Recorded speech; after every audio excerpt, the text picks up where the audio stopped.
So for step 20, attaching the RC equipment. Well, you can see here we've got an ESC that we then have to attach with double-sided tape onto this A12 plate. That plate is then going to get attached to the chassis, but we have to put some double-sided tape on the servo, which will attach to that A12 plate as well on the underside. That's what's going to help hold the servo in place. Then, of course, we have to connect everything, and then we have our on-off switch.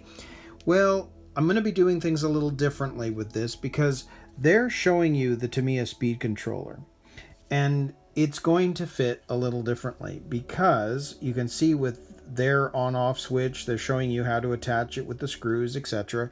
Well, we are going to be attaching a Hobbywing 1060 ESC, and of course their on-off switch isn't the same. The cable length coming off the ESC is different. So I need to be able to match things better. So we're going to put this together, but a little differently. I'm going to put in the plate first because we're going to need to figure out where's the best placement for the ESC after that's all been installed. So you can see there's our plate. There's, of course, the ESC. There's the tape for the ESC, some tape for the top of the servo. We've got some zap straps, and of course the two screws. Those screws and these washers don't matter because that's for the on-off switch if it was a Tamiya speed controller. So I'll set this up and we'll put this together.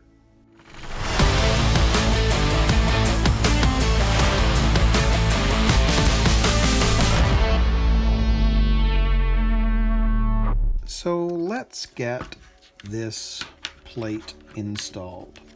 So what we're going to do is we're going to first get the servo attached with the double-sided tape, and you can see that I've already cut it to size, so let's do that. And I'm gonna just make sure that it is as far back as possible. That looks about right. Fantastic. And I'll peel off the top. There we go. So that double-sided tape is down. We know that this, you can see the way this is designed, that is going to fit there on this hole and this hole. So let's make sure that that is going on correctly because we've got the double-sided tape on there too. So we just got to make sure that that is correct. Looks good to me. So I can push down on that. Make sure that that's attached. Now, depending on your servo, you may need to put another piece on, and it does show that you may need to add another piece depending on the height of your servo, but that actually feels pretty good. I'm happy with that. And you can see that the servo itself seems to be pretty secure.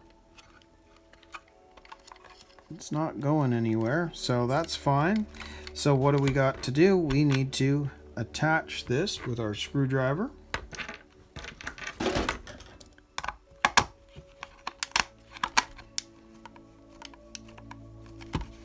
And I may need the other handle. And again, this is a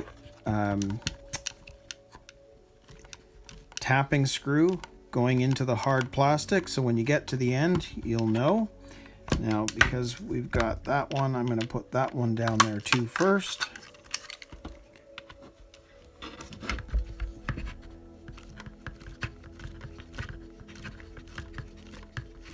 So once we get to the end, you'll just know.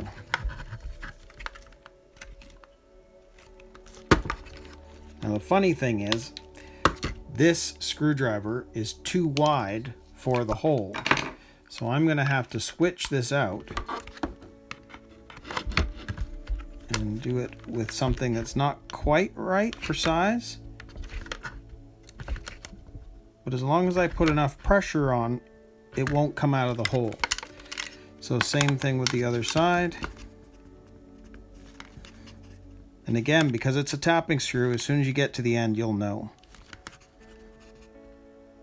There we go. So there we go. There is our plate installed, ready for our ESC to go on top of that. Now, this is where it gets interesting, because you can see the way that they're showing this. There's no cables coming out of the front, whereas with this, there's cables coming out of the front. So what I've figured out, and I tried this by doing this so you can see, I put the front gearbox on temporarily, and I got the cover and kind of pushed it into the back here with the hole, so I could see how this was going to sit on the plate. And you can see where this is going to come out. I sat this underneath to see if it was still free to move, which it was. So instead of using this where the on-off switch would be, I won't be using that. What we're going to do is we're going to stick the on-off switch onto the bracket that's on the side of the ESC. So I'll push that into place. And what we're going to do is I'm going to put this here. So they show you putting this as far over to the corner with that line. So in other words, if this was the Tamiya ESC, they want you to put it right at the edge. Well, what we're going to do is we're going to put this at the edge, but it's going to be far enough down that it's out of the way of the screw in case we have to get to this screw at some point. So I'm going to level it out to there. And that way this cable can go back and underneath.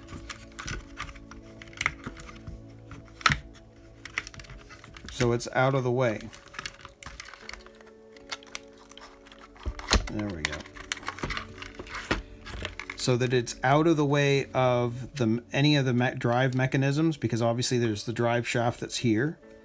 So I'm going to have it sit there. So if I grab the double-sided tape here, I'm going to turn this around. I'm going to put that just like that. And same again, let's make sure we can peel this one off.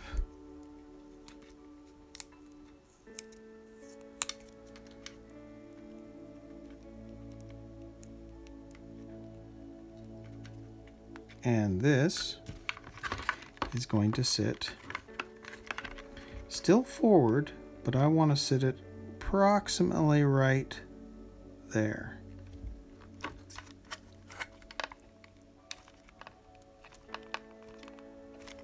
Now, the reason I want that there, and funnily enough, the tape that they've given, I may have to do something else, because the tape that they've given is not wanting to stick. And usually this tape is really good, but that's not sticking at all. That's horrible, in fact. Look at that. That's what came with the 1060 kit, but that's not sticking to anything.